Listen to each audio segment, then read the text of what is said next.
You're listening to the Sokan Community Podcast. Your favorite source for gaming, film, and internet debate starts now.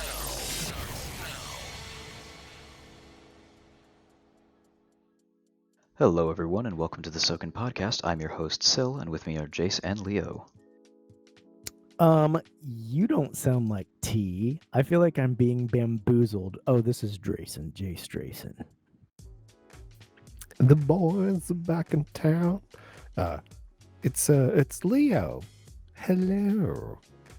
Yeah, so sadly this week we had to fire T because she couldn't pronounce a bunch of names. Don't say such things. People believe it. I'm totally kidding. This is the post-truth era, and anything we say becomes truth for some people. That is a factual statement. Now, T's power went out sadly, so she wasn't able to join us, but that's okay because I'm here. I'm producing and hosting. Yeesh. What do they call that? A sausage fest? I've heard that before. So, you guys are obviously big ESO players. I play it a little bit here and there. How do you guys feel about Microsoft buying out ZeniMax? I bet Leo's going to hate it because he doesn't like conglomerates. But That is exactly right. I don't care. I really don't. I don't feel good about it. I don't feel bad about it. I have zero emotion whatsoever. As long as it doesn't screw up the game, I'm like, whatever. Yeah, I'm actually kind of torn. On the one hand, I'm hoping the stability of Microsoft will kind of put Bethesda / ZeniMax back onto the path of just making good games and good content, because they've seemed a little cash grabby lately. On the other hand, I really dislike companies getting so big and so influential. And Microsoft, I mean, they did that a while back, but they're only continuing to consolidate properties and, I don't know, power in a weird way. But nope, I don't like it. It's like that people eating plant in the musical that, he said, "Feed me, Seymour." Little Shop of Horrors. Little Shop of Horrors, yes. I love that. Great movie. I love that film. I love that musical. Actually, I've never been in that musical, and I've always wanted to. And I think I'll look for a casting. It's a good one. JC would make a fantastic Seymour. I would love to be Seymour. Suddenly Seymour. Rick Moranis was in the movie version, right? He did. Yeah, that was so good. Today we'll be going big and talking about Mandalorian Season 2, Olivia Wilde's secret Marvel movie, and Hogwarts Legacy. Woohoo!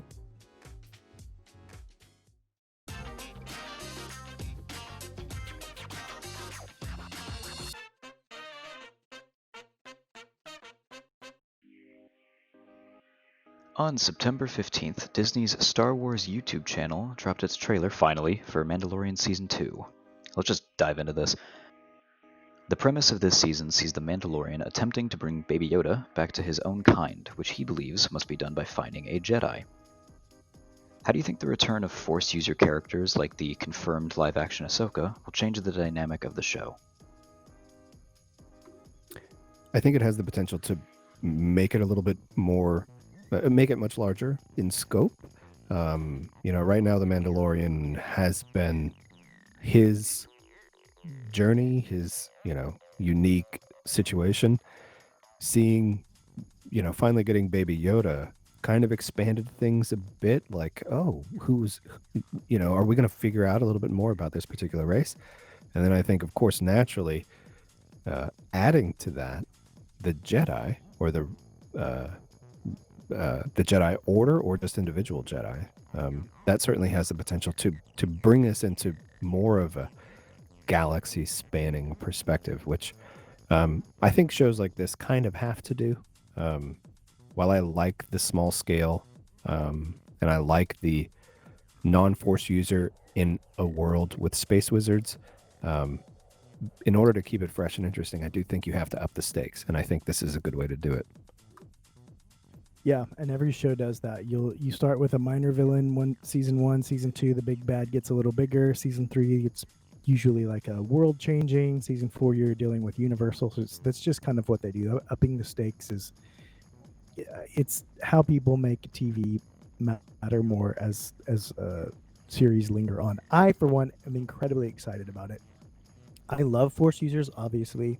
I love Yoda, and I'm hoping we find out more about his race. George Lucas was very specific about keeping Yoda's race mysterious.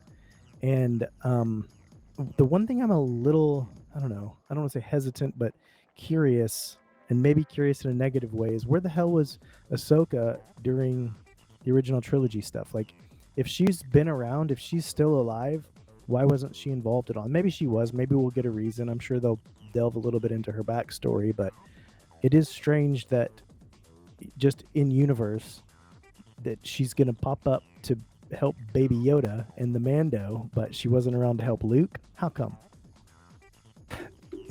I mean, I think that's just the unfortunate circumstance of those movies being made first, and Ahsoka being such a crowd favorite. But I mean, I don't know. I don't think it's hard to write some little thing like, oh, she fell in a cave. She was stuck there for 5 years. Well, and frankly, they could fix it. We could get some canon comic book that shows Ahsoka and Luke meeting and really kind of explain it away in a way that feels good. But it's, to me, I'm like, huh? That's true. There is some time skipped even in the original trilogy, like when Luke comes back as like, now all of a sudden he's a Jedi Master. Like there was quite a bit of time skipped. That could have been a good way for them to hang out. Ooh, they should make a movie of that and use Sebastian Stan as Luke Skywalker because he looks just like Mark Hamill. Oh, I could be a millionaire. I agree with that wholeheartedly. Also, I love Sebastian Stan so much. Yeah, who doesn't? God. I believe I don't think it's confirmed, but I believe the assumed theory for where Ahsoka's been is she and Sabine have been out in the corners of the galaxy looking for Ezra, who went missing at the end of Rebels. Speaking of which, do you think this show will actually show us the fates of other Rebels characters besides Ahsoka? Because, like I said, she and Sabine left to find Ezra, and we do see in the trailer Sasha Banks, who some people are speculating is playing an older Sabine. Could be. I think that, the Darksaber played a pretty prominent role in Rebels, and we got to see a glimpse of the Darksaber at the end of season 1 Mando. So it's not without precedent, besides the fact that Sabine, if I'm not mistaken, wielded the Darksaber for a little while. She briefly did, and she ended up giving it to Bo-Katan. Yeah. I think as cool as it would be to see some of these heroic characters to come in as cameos, I'm also really interested in seeing some of these villains come back and play a part. For instance, I have learned about Grand Admiral Thrawn through the course of these podcasts, and I've done quite a bit of research on him, and he pops up tangentially in just about everything we tend to talk about. I want to see this dude in a show. I want to see him represented, and I want to see interacting with him because he's an awesome character. Yeah, and the Chiss race just in general is really cool. I would love to see them live action, and I mean with a prominent character live action, and nobody better than Thrawn. I was an original Thrawn, like pre-Disney fan of Thrawn, where he was more of but played a larger role in the aftermath of Return of the Jedi in the novels and the what they call legends now, I suppose. He was a creation of Timothy Zahn and very well written, like a very well book villain character where you actually could see his point of view, and he was just fascinating. They repurposed him for Rebels and brought the character out of mothballs and plugged him into canon. I guess technically they could both still be canon, but not really.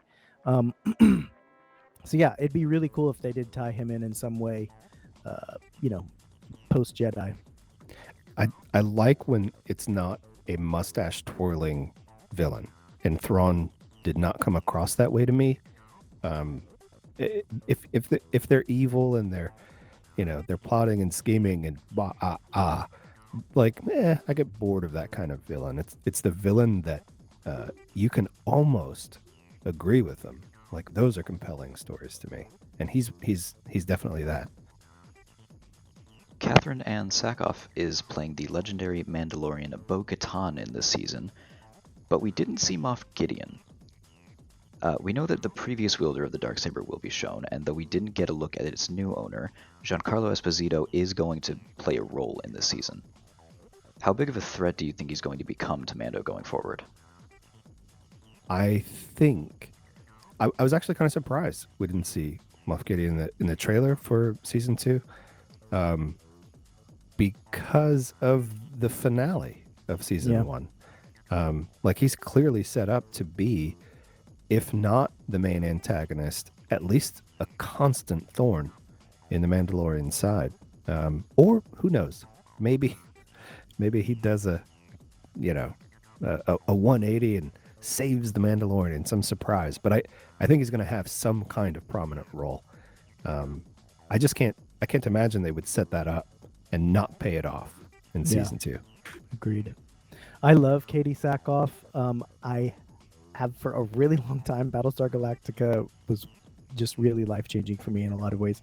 I think she's the perfect casting for Bo-Katan, and I know that she's no longer partners with Carl Urban, but I kind of have a hope that because she's involved with the project, they can pull Carl Urban in to have some type of role.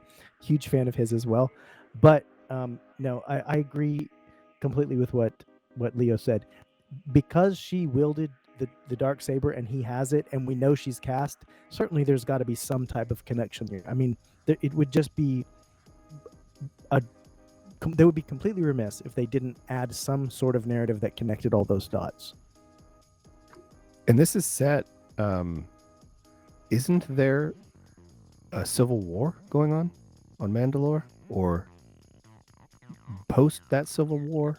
Isn't that the time frame we're in here? I think that right now there's a diaspora of Mandalorians. They're just kind of scattered. So perhaps the aftermath of that civil war? The Civil War was like Rebels era.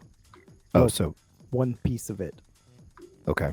But I think that we were talking actually last night among some of us Sokan nerds, and we were talking about just the kind of absence of Mandalorian lore, because we were just talking about it across the various games that we play, and that's, when talking about, what are you looking for in the lore of an RP guild?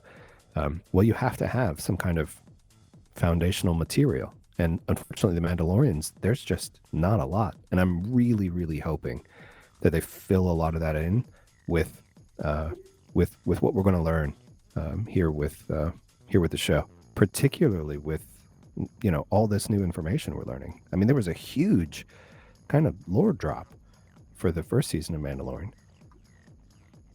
This is the way. So, we see Mando and the child go to several locations that look like they might be from the movies or other series and connected to the Jedi. An ice planet that could be Ilum, a moon gas giant, a moon 2A gas giant that could be Yavin 4, and a canyon on Tatooine that might just be where old Ben Kenobi was hiding out. There's also speculation going around that Mando might be going to Lothal, Ezra's home planet. What kind of Jedi secrets do you think these possible locations will unravel? So, I want to go first because there's only one thing I know, and I'm hoping that there's a little bit about Obi-Wan that we might learn, because I learned there's a lady in his life, or there was a lady in his life, and the old "thou shalt not love" dogma of the Jedi was forsaken by Master Kenobi, and who knows, maybe we'll find some camp of Obi-Wan's on Tatooine that has I don't know, a diary of the old man, or a picture of his lady love. I think that would be interesting. I don't know if, like, the Mandalorian seems, or it implies, he doesn't really know anything about the Jedi, which is kind of weird given they played such a crucial role in the rebellion just like 5 years prior to the setting of the show. But this, what do they call them? A race of space sorcerers? Or, no, not space sorcerers. A race of sorcerers? Whatever they call them. I don't know. I don't think the Mandalorian would appreciate that, but I'm certain the fans would. It is worth noting that the love interest you're referring to, Satine Kryze, was actually the sister of Bo-Katan. Ooh. There is precedent in, I believe, Legends, Star Wars Legends, where certain races have affinity towards the Force. So it would be really cool and make a lot of sense if the Yoda race, if we ever get to know a name of them, are a race of beings who have an automatic connection to the Force, some type of connection to the Force. It would be even cooler, in my opinion, and I would like them to sort of do this if one of the Jedi secrets is that they're the race who started the Jedi Order, or at least were the earliest of Force users who, expanded that out into the galaxy. A lot of what we know about Jedi is Legends, and they are clearly rewriting it. What we got from the latest trilogy, that island planet where Luke was hiding out was supposedly the birthplace of the Jedi. Well, we didn't know anything about that before those movies, so now they've got to fill in some of those gaps. Who lived there? What kind of folks were they? Were they the Yodas? We don't know. Could be, maybe. I probably doubt it. One thing I'm, back to the question, I'm not super excited about is I love Star Wars. I love the classic locales. I do kind of want to see a few other planets. And I like it that they give us that fan service that just whets the appetite, but I don't want them to just make that the whole series. Now we're on Yavin, now we're on Tatooine, now let's go to Hoth. Like, we get it. But there's got to be other planets in the damn galaxy that they could check out. It feels a little too servicey when they do it like that. Yeah, I agree with you there. I like the occasional throwback. Like we saw the speeders in the trailer. That was cool. But don't put speeders in every episode. Like, just have them be that throwback and then show us some new stuff, which the Mandalorian so far done a good job of doing. Yeah, I'm still holding out hope too that the new trilogy gets retconned. It's some kind of weird space bubble of time that never actually happened. I don't think that's going to happen. I think that they're pretty well committed to it. Sadly. Let's close out with the elephant in the room. There are rumors circling that Pedro Pascal may be leaving the show. Do you think Mandalorian can capture the same essence of the character if they recast him, or do you think they're more likely to kill him off if this does happen? I love Pedro Pascal. I hope that these rumors are not true. I hope that he continues in the role. But honestly, there have been a lot of recastings in the life of many, many shows, and we all just get over it. I'm looking at you, Rhodey, in the MCU. It just happens. And we all know that. We can suspend. I mean, one of my, I don't want to say favorites, but a show that I really, really liked a whole lot was Spartacus. And they recast the main title role of Spartacus, after I believe season 1 or season 2, and we all bought it. We all went along, and I still enjoyed the show. It can happen and be successful. Yeah, I'm frankly, if the rumors are true, what I've heard from Pedro Pascal's perspective, it's I don't know, it's a silly perspective. He wants more face time, and you are playing the Mandalorian, like the dude who's known for for never taking his helmet off. Come on, man. Like, I get it. You're an actor. Your face is your moneymaker, literally. So you do have to have that camera time. But I think this is actually, as far as recastings go, they're a reality. They happen. This one is in the unique position of it affecting the show even less than normal. Yeah, because you don't have to see the guy ever again, and it'll still be good. Yeah, find a voice that sounds sort of like him. You're good to go. Totes. Well, Pedro Pascal or not, Mandalorian Season 2 is dropping on the 30th of October, and we will most certainly be doing a spoiler talk on the next season of the podcast once all the episodes have aired. If you are interested in Mandalorian RP, head over to sokangaming.org and look for our Eternal Crusade Mandalorian guild in SWTOR.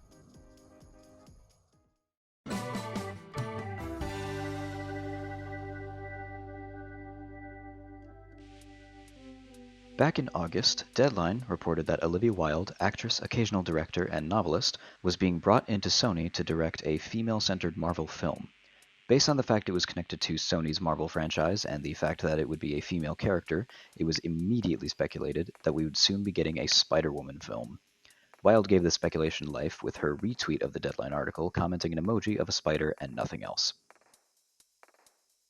Wilde has, on any official record anyway, refused to comment on whether it's a Spider-Woman film. Do you think she's just contractually obligated to keep quiet to build some hype, or is Sony going a little more obscure and creating a film based around a lesser-known character like Silk? Or do you think we might all be wrong and it's actually just a Spider-Gwen film?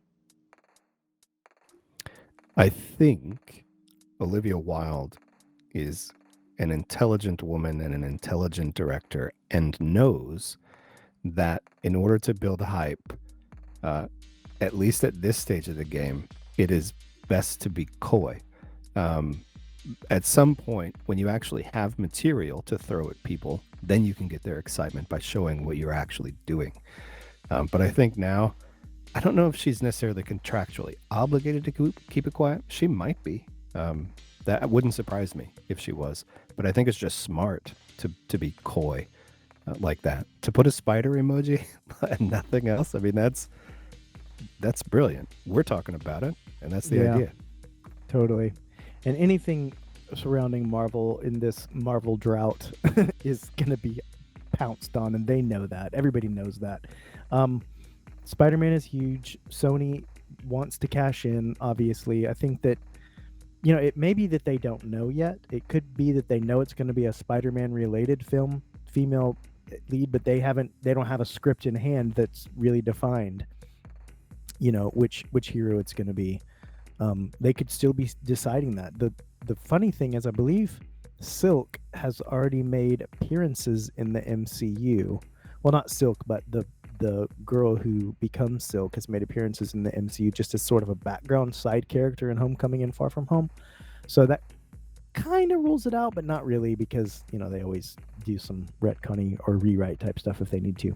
The other funky thing is, first of all, let me say, I did not know that Olivia Wilde was a filmmaker / director. I only know her as an actress, and I've liked her, since House. So this was a shocker for me that she also directs. I'm actually excited to see what she's going to throw together. Anyway, all that said, this will most likely not be an MCU film. This will most likely be that separate universe, Spider-Verse situation that's going on. Tom Holland or Kevin Feige or somebody hinted at the fact that there might be a multiple universe situation with Spider-Man because of the business separation between the two companies. And this will most likely be on the Spider-Man Sony side of things. There's also some rumors that Tom Holland's going to be in a film with Venom, and that all of that will start to take place over on this other Sonyverse of Marvel. I don't feel in love with that because I'm such a fan of the MCU, but whatever.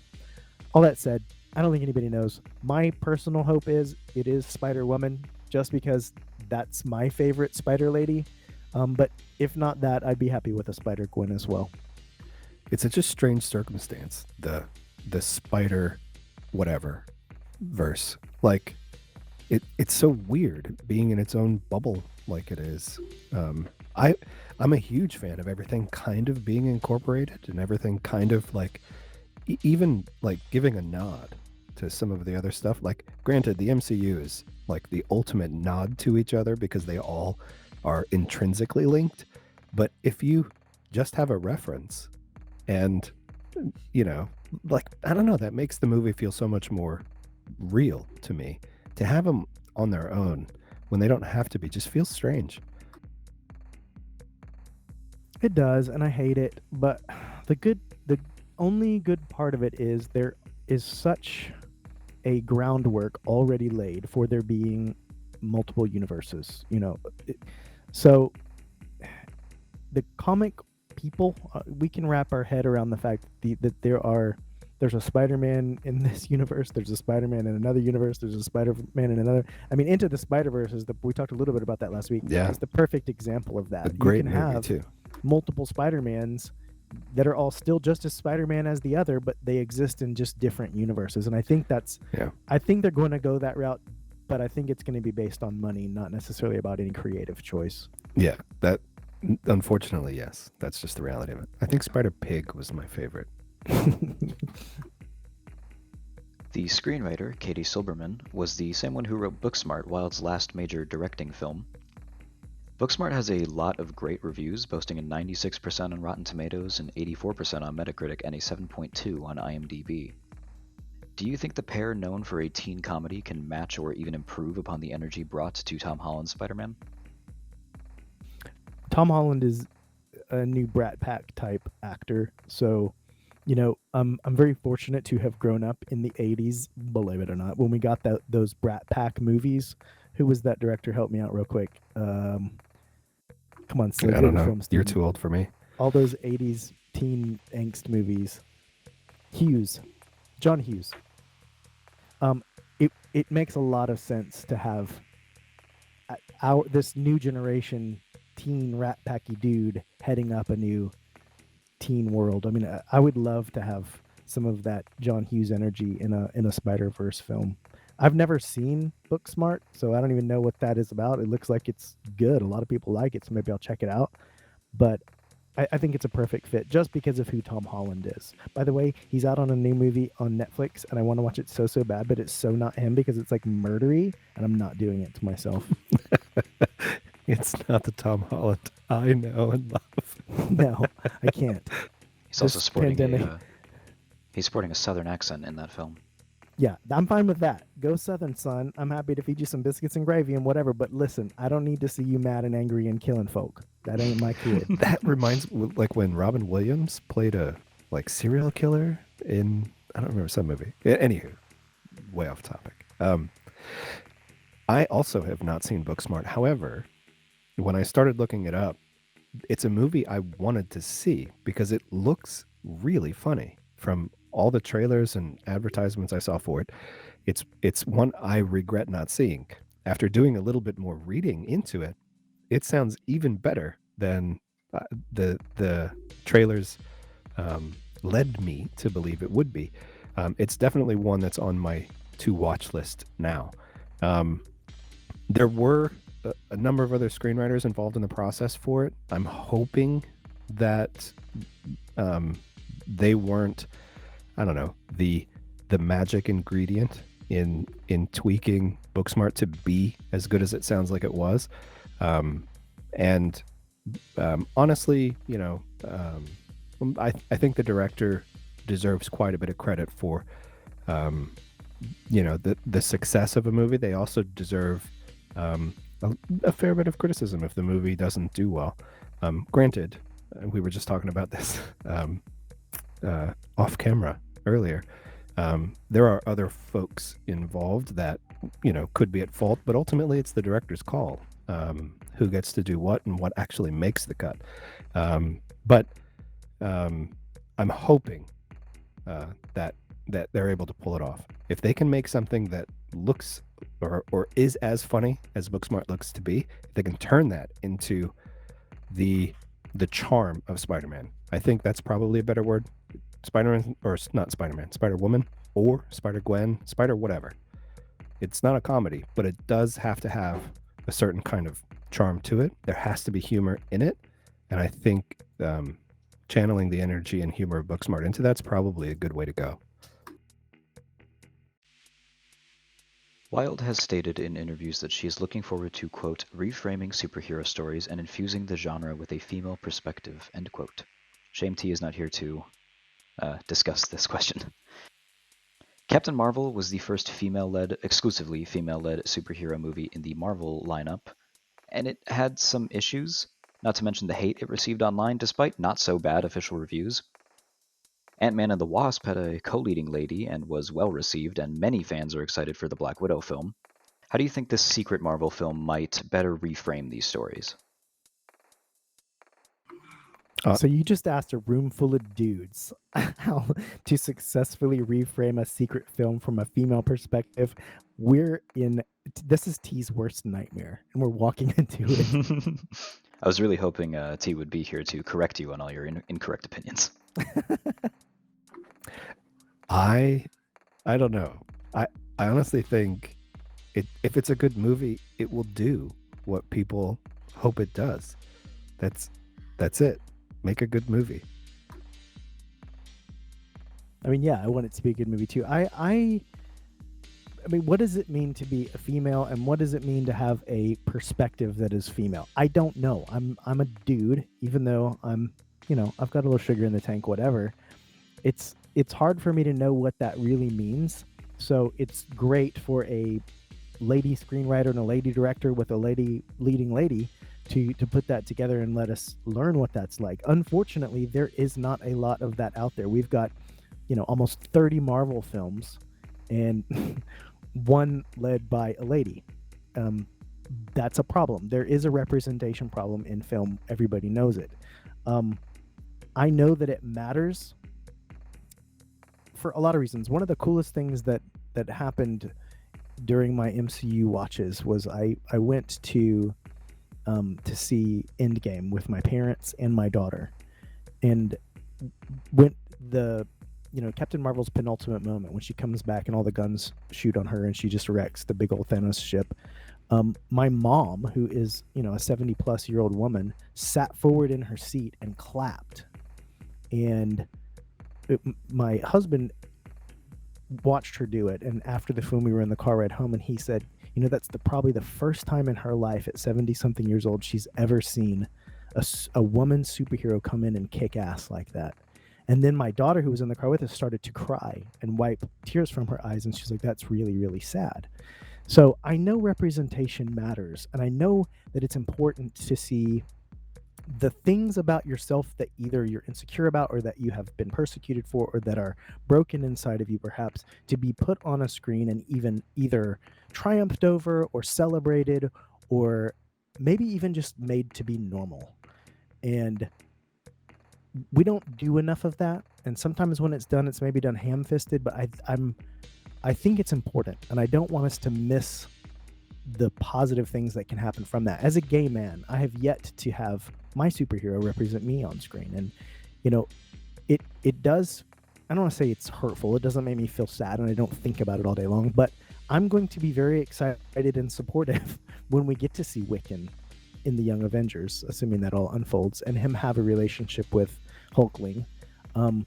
Because then I will feel like a little bit of my story, my tale, has made it into this current mythology, and it validates my path. And I hope that this movie can do that for a bunch of ladies. Agreed. I hope it can too. The thing, or I would say that the caution I would have is again to reiterate what you said too, Jace, about like if it's ham-fisted, I think it runs counter to any of those intentions, because it develops the kind of reputation that I think some of the efforts that have not done so well at representation suffer from. I just think that's not fair to say, though, because we have a lot of ham-fisted guy movies, The Expendables. There's a lot of crap out there that white men get to look at and say, that's my thing, and it's garbage. But no one ever comes at it from that perspective and says, that shouldn't have been made because that was ham-fisted. Let us make some bad movies that represent other people and not have to criticize it based on that ham-fistedness, because we don't necessarily do that with the plethora of movies that get made for the majority. I think The Expendables is a prime example of that ham-fistedness, giving it the negative reputation that I think it deserves. I agree. It's that kind of bad stuff that turns people off from, I don't know, even appreciating what's attempting to be accomplished in those works. I mean, I agree. I do think representation is a big deal. I just think, in my opinion, the best way to do it, if you want it normalized, is to make it a normal part of good work, and you'll see that happen. I mean, it'll be organic. At least that's my preference. I could talk for about 6 hours about Wiccan and the Young Avengers and how they could happen in the MCU, but I will spare you of that. I'm holding out hope, and I really think that it can and will. Oh, I'm very excited for the possibility. I love Wiccan so much. Same. Anyway, very little information has come out about what exactly Olivia Wilde is making with Sony and Marvel, and it'll likely be a while before we get any official announcements, with much of Marvel's schedule being pushed back. But it's probably Spider-Woman.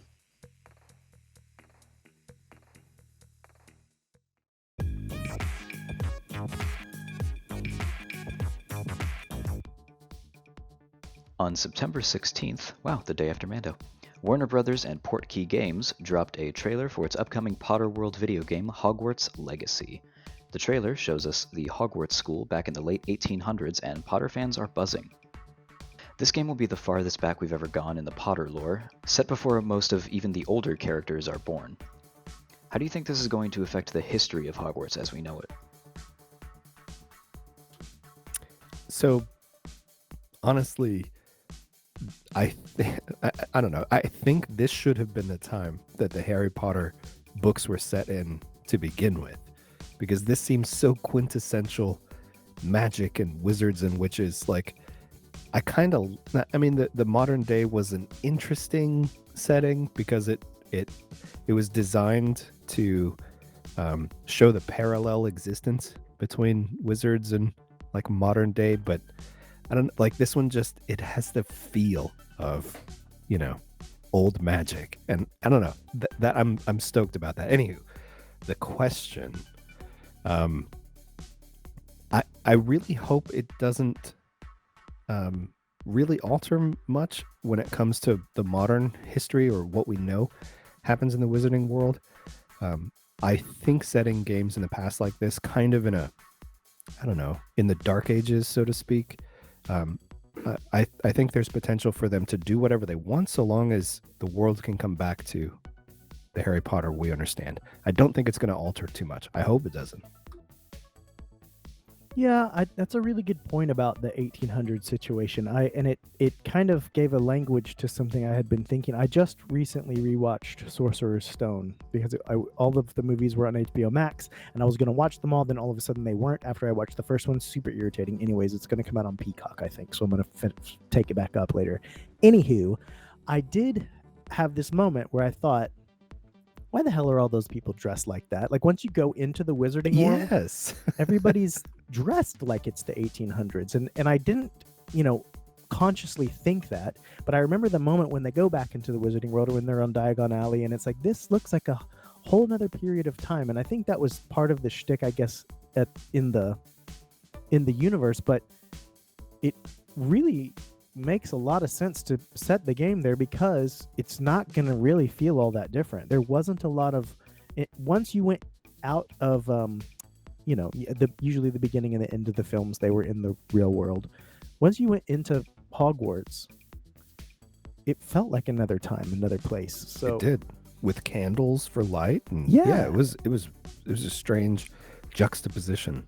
100%. So that's a really good point. I think that it's going to feel right at home, frankly, once you go in there. So good noticing. Will it affect the history? I think that it will flesh out some history, perhaps. I didn't get to research super lots, I will confess, but I did read a little article where J.K. Rowling said that she wasn't necessarily involved in this.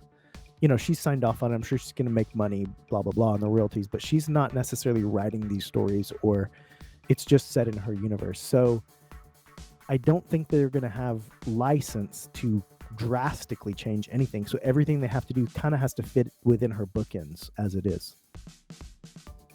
Ideally. I mean, honestly, I hope that's the case. I'm not confident of that, but I hope it's so. So, myself and another Sokanite, Cal, have a bet going. The winner of the bet will be buying the game for the loser. I saw that. So, Hi, Cal. shout out to Cal. So, why don't you guys give your opinion on what you think of our bet? Will Dumbledore make a cameo as a fellow student in this game? I feel stupid. I don't even know how old Dumbledore is in the, obviously he's old as dirt. He's been around a long time.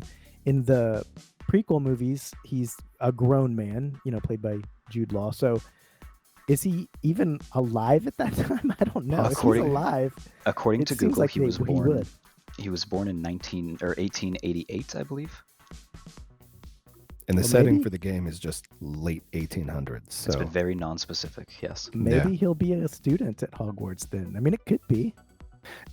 I honestly think a Dumbledore cameo it's becoming a trope of Harry Potter, or not Harry Potter, whatever, Rowling's Wizarding World productions. Dumbledore having some kind of cameo seems to be a trope now. So I don't know. It makes sense he would be, even though I know it's a question later. I'm really sad Rowling isn't involved. So I'm hoping, even without her involvement and or perhaps her insistence that Dumbledore have a cameo, I'm hoping that the makers of the game see that as a trope that will draw people. Can you imagine, like, seeing Albus as a kid? I mean, Albie. That would be awesome. It would be pretty fun. What if he could be? Well, no. Here's the deal, though. He can't be a main character, though, because then your character that you're gonna create in the game would have that weird, strange. You know how ESO has that all of our characters are really in the universe. I don't know that they can pull that off. He would have to be super cameo. Yeah, he would have to be a cameo for sure. Do you think that the game will put you through a Pottermore style test and assign a house, or will it give you free reign to choose your own house? And going off that, do you think that which house you end up in is going to affect the story that you end up playing through? It better, because the house experience is part of the huge experience of Hogwarts. It just makes sense that whatever house you choose is going to be kind of like maybe choosing your class in another game, or choosing your race, something that matters to in an RPG game, something that matters to your playthrough. I thought that I had read that you're going to get to choose your house, that it's not necessarily going to be a test or left up to chance in any way, that you will get a very, and I don't remember where I read this because it's gone from my old brain, but I think that you're just going to get to decide that. Yeah, one of the reviews, several of the reviews I read and watched said the same, that you just get to choose your house, which is kind of sad, because I think it's, the Sorting Hat is an experience for the students at Hogwarts, and to not go through that with your character, granted, perhaps they just have the visual. I mean, they show it in the trailer. Maybe you pick the house and then you go and you sit there and the Sorting Hat picks it, but there's no mystery. Like, you're not nervous about what house you're going to get. You just get whatever house you want. I think that's kind of lame. As far as the house affecting the story you play through, there's a big part of me that hopes it does, but there is that cynical, pragmatic part of me that thinks all it's really going to do is change the flags and the colors of the common room that you end up going back to in between classes or missions or tasks or whatever you're doing. There might potentially be, something relative to your house, like maybe a mission chain or something, but I don't think it will significantly change the game, because they'd have to basically make 4 games, and I don't see that as a realistic expectation of developers. There is nothing but speculation right now on multiplayer, but some of those speculations from within Sokan are that once you finish your education in the world of wizardry, you may end up doing endgame content as a graduated adult wizard. This could be a method for multiplayer similar to Avengers or Destiny. Do you think that playstyle would be fitting? I think not only would it be fitting, it would be amazing. I the Harry Potter game is it's marketed and it seems to be designed as purely a single player RPG, which honestly I'm all about. I those are my favorite types of games. On top of that, I also like for there to be online multiplayer that carries on the life of a game. It's so rarely executed well that if it can be done here, it would be awesome.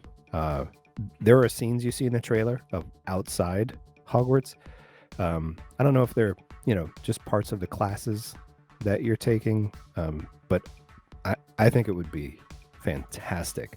I don't know, that actually probably would be my favorite thing about the game. Outside of, obviously just getting to experience Hogwarts, getting to explore the grounds. But then playing with my friends, it'd be awesome. I came away with the impression that that it wasn't just going to be a game only about Hogwarts, that there would be missions and important things happening out in the wizarding world, and you'd be visiting locations and experiencing story beyond those walls. It makes sense that in order to expand the longevity of a game, you would then provide DLC that continues the story of your character. I am hoping there's no multiplayer.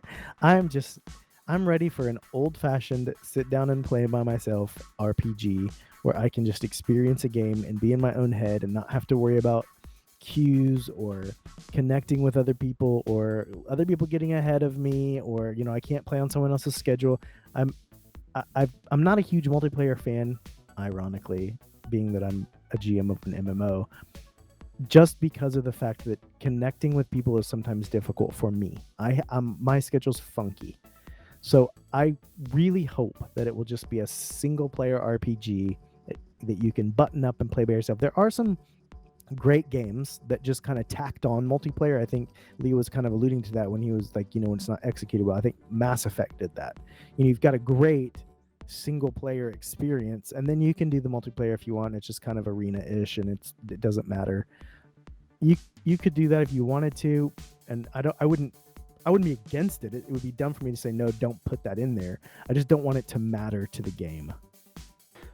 Speaking of your distaste for multiplayer games and your desire to just curl up and play a single player RPG, you want to play some Marvel Avengers after we're done recording here tonight, Jace? Yes, that would be perfectly great. Fantastic. I've yet to pick it up. It's super fun. It is good. It's not even really my genre. It's not my genre of game or source material, but it's been fun. We're way off topic. Sorry. Warner Brothers has stated, like Jace mentioned earlier, that J.K. Rowling is not involved in the game at all. With recent backlash from millions on the internet on top of previously potentially problematic behavior, that was some alliteration. Do you think J.K. Rowling's severe loss of popularity will hurt this game at all?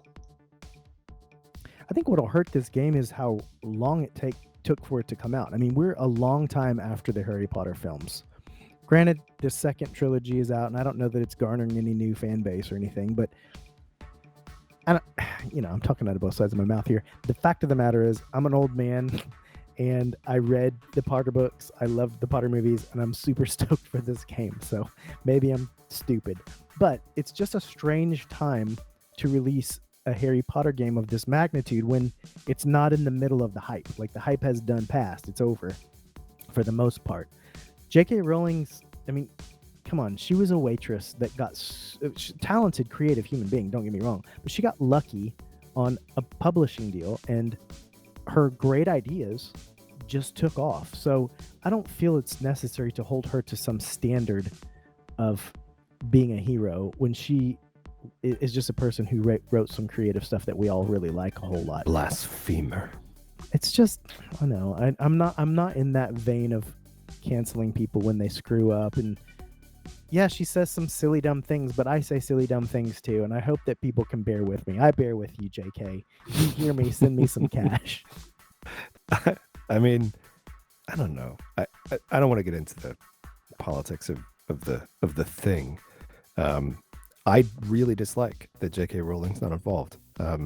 Granted, I think I share your opinion, Jace, that she's a creative human who lucked into a great publishing deal. The same can be said of George Lucas, like a very creative dude, but he's got some failings. Same as JK, same as any of us. Cancel culture is, I'm not a huge fan of it, and frankly, I don't think it's going to affect this game because I don't know, the whole cancel culture idea usually. Well, no, I'm not gonna get into it. The point is that her absence in this means that the linchpin for all of the Wizarding World's lore, knowledge, stories is absent, and that concerns me. The same way that Lucas not being involved in Star Wars stuff concerns me. They don't necessarily need to be, the decider for everything, but they should be at least a consultant. And I dislike it when they're not. I think there is a argument to be made for dedicated fans being able to carry a franchise just as well as its original creators. Like, we've talked a lot about Jon Favreau and Dave Filoni and their work with Star Wars, but that's a discussion for another time, maybe. Much like many properties being announced over the course of quarantine, there is no officially slated release date for Legacy just yet, but it is stated that it will be flying off the shelves like wands at Ollivanders in 2021. I see what you did there. We named our dog Ollie after Ollivander. That's a great dog name. If I got a wand, I think it would have a unicorn hair. I want a phoenix feather in mine. I want a dragon pubic hair.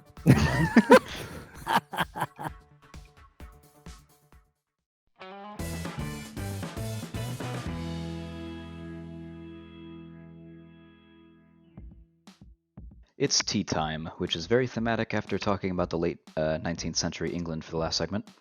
Real shame there's no actual tea. Sihl time doesn't have the same ring to it. Maybe come up with some other alliteration. The Sihl segment. Oh, that's good. Look at that.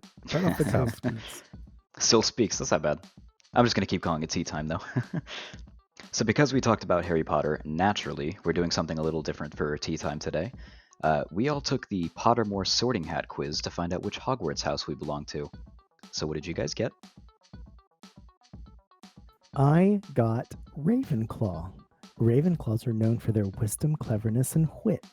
So, and I tried to take the test blind, like I wasn't trying to get any certain, like if you know a little bit about Harry Potter, you can gear it towards a house you may want. I tried to just think, no, blank slate, what's my real true answer? And I came up as a Ravenclaw. And here's something interesting that I learned. I did not know this, that Ravenclaw roughly corresponds to the element of air. When we talked about the Benders and Avatar, I chose air as my element that I would choose. Look at this. Do you see this thematic thing happening in my life? Oh my god. It's all real. Magic is real. That's funny because I would have definitely pegged you as a Hufflepuff. Is that some kind of gay hating? I think Puff is, yeah, there's something there. I don't know what, but you should be offended, Jace. I mean, if that were the case, we'd both be Hufflepuffs, and I'm definitely not. I got Ravenclaw as well. And I did the same thing, Jace. I was going through and I was like, no, just answer like how I'm thinking about this right now. Like, there was a question about what instrument is most pleasing to your ear. And I was like, And I went through, I was like, what's the least loud instrument? Because I don't like loud noises. And I was like, piano, too loud. Drum, obviously, too loud. Violin, I don't know. And then trumpet. I was like, whoa, way too loud. And so I went back to violin. And I kind of did that with all of them. And Ravenclaw, I figure I attributed it to my arrogance. That's why this fits. Because it's wit, learning, and wisdom. And I was like, yeah, that's the stuff I'm proud of about myself. It does make sense. Well, another trait is acceptance, though. Nonsense. What about you, Sihl? Oh, anyone that knows me will not be shocked to find out that I'm a Slytherin. For real? Yeah. You're I've not actually, fun story, over the course of the last few years, I've taken this test 3 times total. The first time I took it, I did it like you guys said, just kind of go in blind, and I got Slytherin. The second time I did it, my girlfriend Amanda and I actually did the test for each other based on what we think we would answer. Still ended up with Slytherin. And then recently I did it again, not remembering any of the answers or any of that, and basically tried to do it blind again, and still Slytherin. So I know by the books and but of course by extension the movies, Slytherin's painted as the house of villains, but certainly the description of the house wasn't that way. What was the what were the redeeming qualities of Slytherin? If I remember correctly, the defining qualities of Slytherin are ambition and cunning, which kind of makes sense for why all the villains come from Slytherin, because they have some darker ambitions, but they are, willing to follow those ambitions. Yeah. Would you say those fit? For me, Cunning. yeah, I think so. Ambition, resourcefulness, fraternity, determination, leadership, self-preservation, and lineage. Where are you getting this, Jace? Pottermore Wiki. Oh, you're cheating. Well, yeah, I honestly don't know that much. Even though I love Harry Potter, I don't have all of it in my head like other things. I do think with all those deeper connections, Slytherin does make sense, but even not just the face value as like the bad guys of the Potter world. Yeah, I'm a Slytherin. I love their colors. Yeah, me too. What is it? Is it green and silver or green and gold? Green and silver. They're very cool. Yeah, I like those colors too. What's Ravenclaw? Blue and gold? Sorry, I was yawning. I don't know why I I see a chose lot to of push the blue. button. I think blue and Blue gold. and bronze. Blue and bronze. Look, here are notable Ravenclaws. Professor Trelawney. You remember the crazy lady?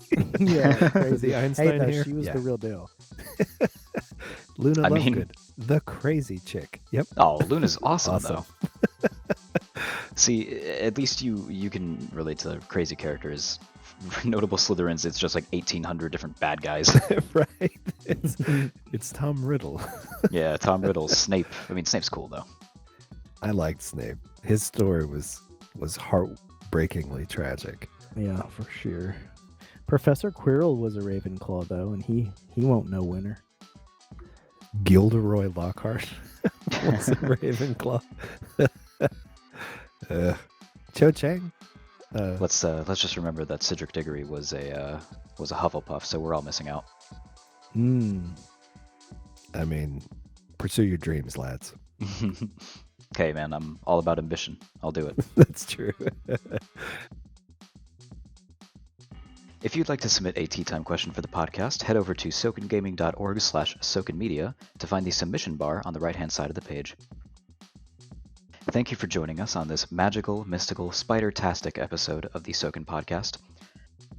For more Sokan Media, visit us at sokengaming.org/sokenmedia, follow our Twitter, @SokanGaming, and subscribe to our YouTube, Sokan Gaming Community, and look for future episodes of the podcast on Google Podcasts and iTunes. Until next time, I've been Sihl. Me, Jace. I've been Leo. And we'll see you next week. Stay classy, Sokan. Thank you for listening to the Sokan Community Podcast. Craving more? Visit us on Twitter and YouTube @Sokan Gaming, as well as our website, www.sokengaming.com. Until next time, stay classy. Right, Jace?